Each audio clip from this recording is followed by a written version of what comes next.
So the other thing we wanted to talk about just very briefly is our unrestricted net assets. And what unrestricted net assets are, they're not on the operating side of our statements, they're actually on the balance sheet. And these would be the cumulative sum of unreserved, undesignated surpluses from prior years.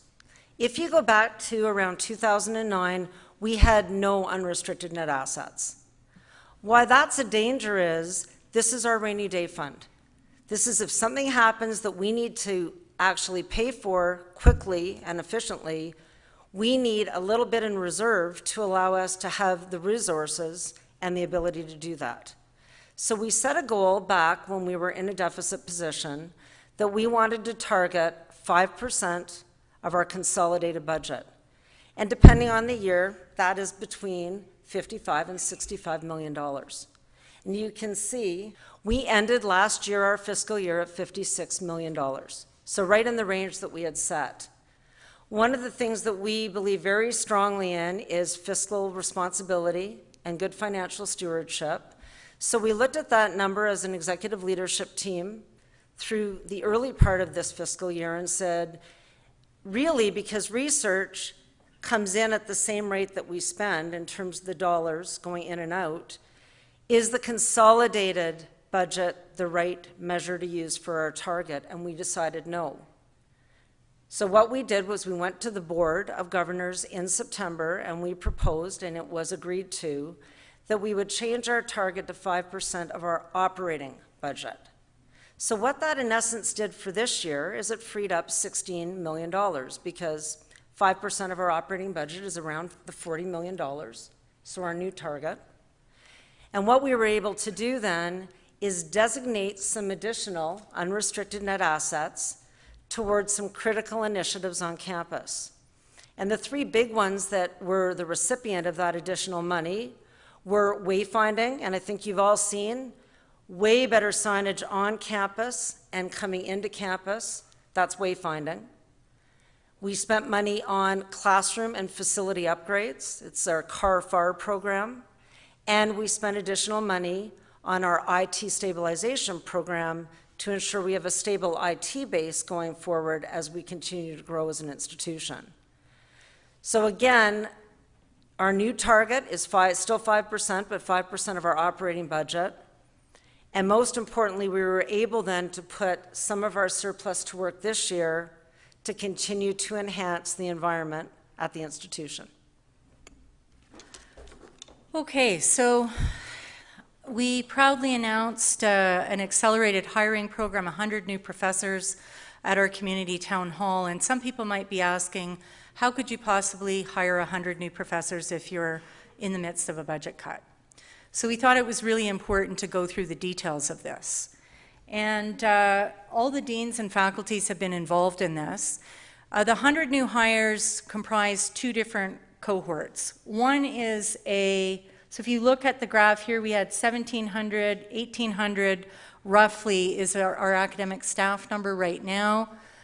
25 of the 100 hires will be brand new hires, base funded, and those hires are going to be in the School of Medicine. So you can see as we go over time in the next 3 years in particular, we will end up with 1,825 hires, about 8 or 9 a year. The reason those hires were provided to medicine, one of the main reasons is we're in the midst of what we call the AFMR transition program. So the Alberta Heritage Fund for Medical Research, which funded just over 100 researchers on our campus. A large bulk of those were in medicine.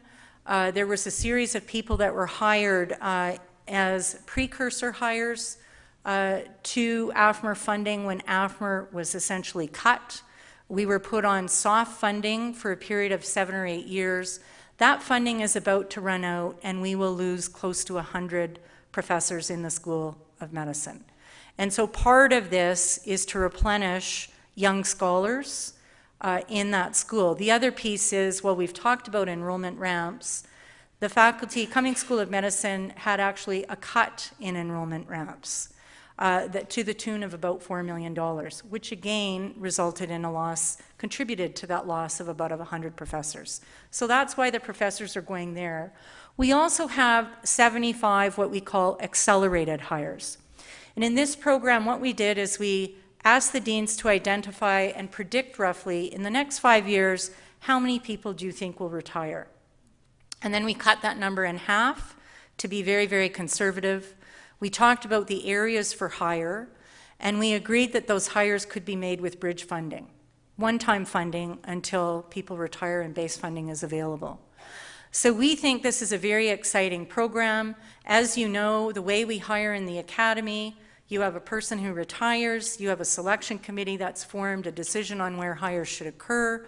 That typically takes a year, and then it takes a person a little bit of time to ramp up their career so that they're attracting graduate students and funding. This will allow us, by the time people retire, to have people who have been on our campus 2 to 3 years and to be fully functioning academic staff. So just a quick hit on some of the major initiatives that you can see upcoming. In the first instance, we were very excited a couple of weeks ago in late October to pass our mental health strategy, both at GFC and at the Board of Governors. This will be a very exciting strategy. It is an inclusive strategy not only for students but for staff as well. We think it will change culture on our campus and create a fundamentally different kind of experience for student and staff while they're here, which is part of what we try to do on a daily basis.